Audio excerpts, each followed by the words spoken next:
What if the only contract more binding than your NDA is the unspoken agreement that you'll never be allowed to choose just one of them, and the boardroom power dynamic is merely a prelude to a negotiation where your heart sets the terms?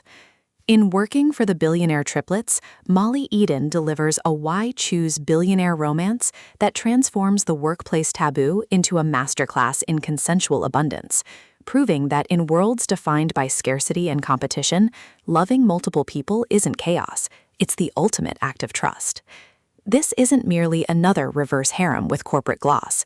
It's a witty, emotionally intelligent narrative where professional competence and romantic desire aren't mutually exclusive.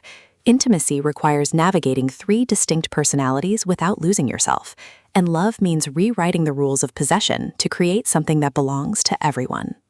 From the first polished narration, listeners are swept into a high-stakes environment where every merger feels like foreplay, and every shared glance carries the weight of mutual recognition.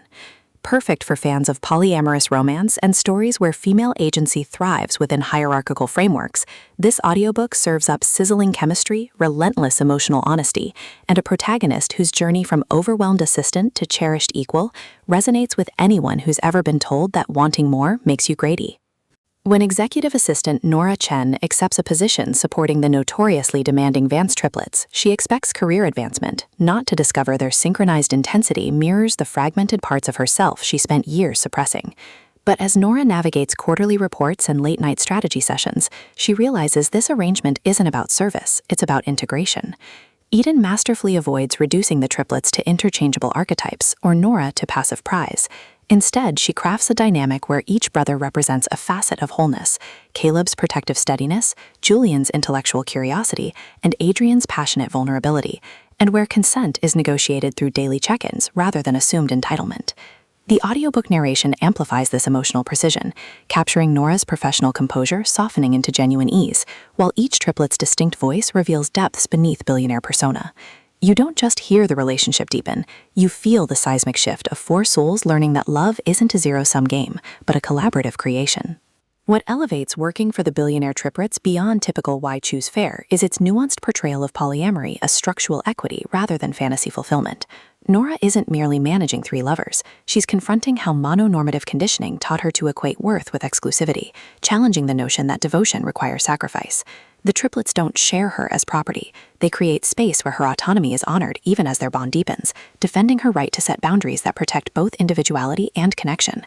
Their relationship evolves through acts of radical reciprocity, sharing vulnerabilities during team retreats that bypass performance, establishing communication protocols that prevent jealousy from festering, and protecting Nora from industry gossip that mistakes multiplicity for immorality. Supporting characters add vital texture: colleagues whose envy masks insecurity, family members whose judgment reflects societal bias, even the corporate empire itself, rendered as both sanctuary and stage where private truths become public declarations. Every interaction reinforces the novel's core truth. In systems built on ownership, generosity is rebellion, and presence is the only true currency. Even the workplace mechanics serve thematic depth, with delegation mirroring emotional distribution, and consensus building becoming metaphor for relational harmony. For audiobook listeners, this production is pure auditory delight with substance. The narrator embodies Nora and each triplet with remarkable distinction. Nora's voice carries bright intelligence laced with dawning confidence. Caleb's low timbre grounds with steady warmth. Julian's crisp cadence sparkles with wit. And Adrian's softer tone trembles with suppressed longing, making their dynamic palpable even in group scenes. Sound design enhances atmosphere without overwhelming intimacy. Distant office hums marking professional tension, rain against penthouse windows during vulnerable confessions, the clink of shared glasses syncing with heartbeats during quiet exchanges, all anchor emotional stakes in sensory reality. Pacing mirrors the rhythm of balanced polyamory, deliberate during negotiation and reflection, then accelerating as external pressures collide with internal breakthroughs. Whether you're commuting through urban chaos or unwinding in solitude, the audiobook creates a portable sanctuary where abundance feels sacred and presence feels like gift. It's storytelling as embodied validation, transforming passive listening into active participation in a love story that honors both complexity and commitment.